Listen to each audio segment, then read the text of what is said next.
All right, welcome back inside our proactive newsroom. And joining me now is Chris Showalter. He is the CEO of Lifezone Metals. And Chris, it's good to see you. How are you? Yeah, great to be here, Steve. Thank you. Thanks for having us. Yeah, yeah, excited to have you along. A lot of things are going on within the company, and a lot of things are ahead as well that are pretty big milestones. We'll talk all about that in a second, but maybe just give Sure. people a bit of background on Lifezone Metals. Yeah, sure. So Lifezone Metals, so we've been listed about a year now. We're just celebrating our first anniversary as an NYSE listed company.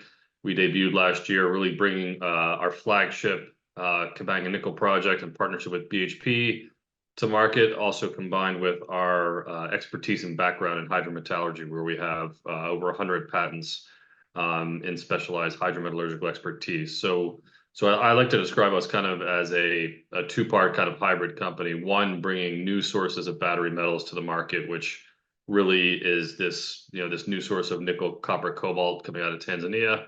But then also complementing that by bringing clean processing technology, which is really what the market's starved for, because a lot of the clients we talk to, the end users, you can identify new sources of battery metals, but one of the biggest problems in the industry right now is the quality of the standards at which those are being mined and produced, and the demands from consumers requiring these battery metals be done in a sustainable way.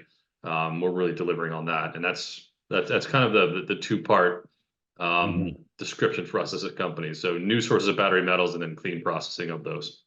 Yeah, let's split them up here and talk about both of them. Tanzania first, and that's Kabanga. Yeah, I know you're working pretty hard trying to complete a definitive feasibility study. So Right. there's been a lot of work leading into this particular report as well. So tell me where you're at on that.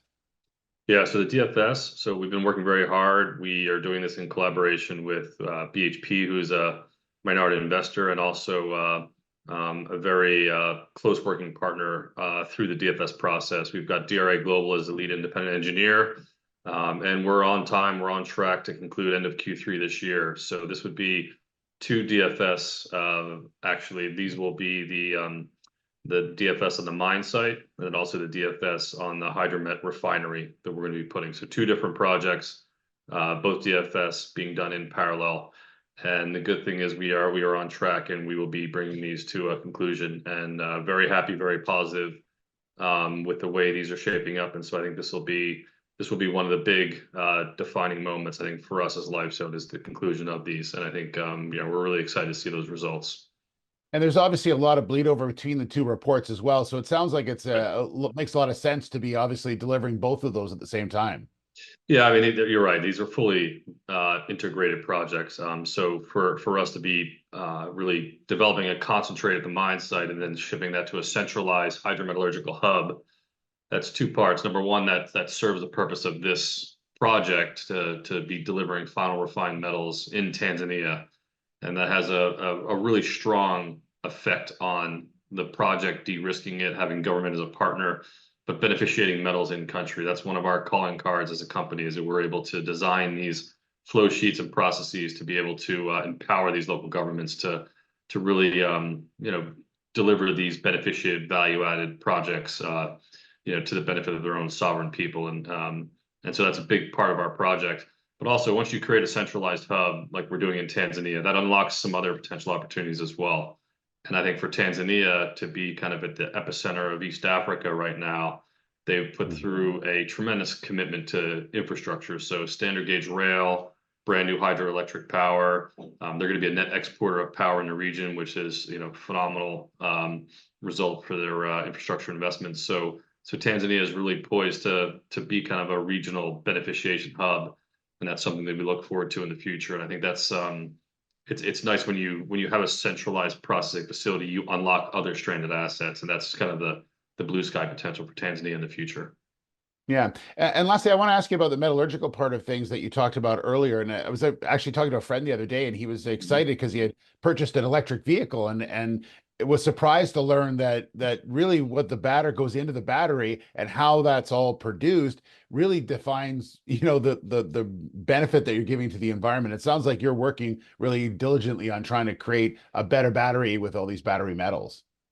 Yeah, that's something that consumers are going to have a very direct eye on, because if you look Yeah. at the work especially the European Union is doing with battery passports, they're going to have stickers on the sides of cars. They're going to give, really an outline of where the CO2 footprint is in the car, and it will clarify, and there'll be, transparency of where the contributing factors are to the CO2 footprint. So that's a lot of that's going to be down to the metals as well. I mean, I think, we highlight, we like to point out that when you look at a Tesla, I mean, Tesla's, in their annual report have highlighted that, somewhere in the range of 34% of the CO2 footprint of a Tesla is coming from the nickel in the cathode.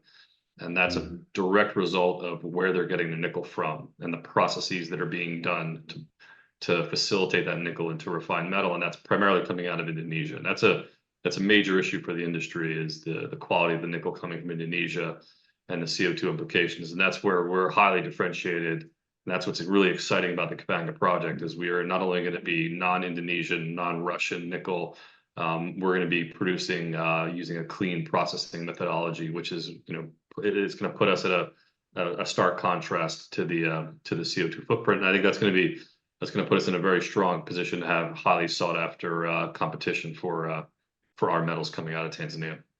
Absolutely. Makes a lot of sense. Chris, thanks so much. It sounds like it's going to be exciting next couple of months, and we look forward to continuing to follow your story. Okay. Thanks very much. No, thank you. Really appreciate the time. All right. There's Chris Showalter, the CEO of Lifezone Metals.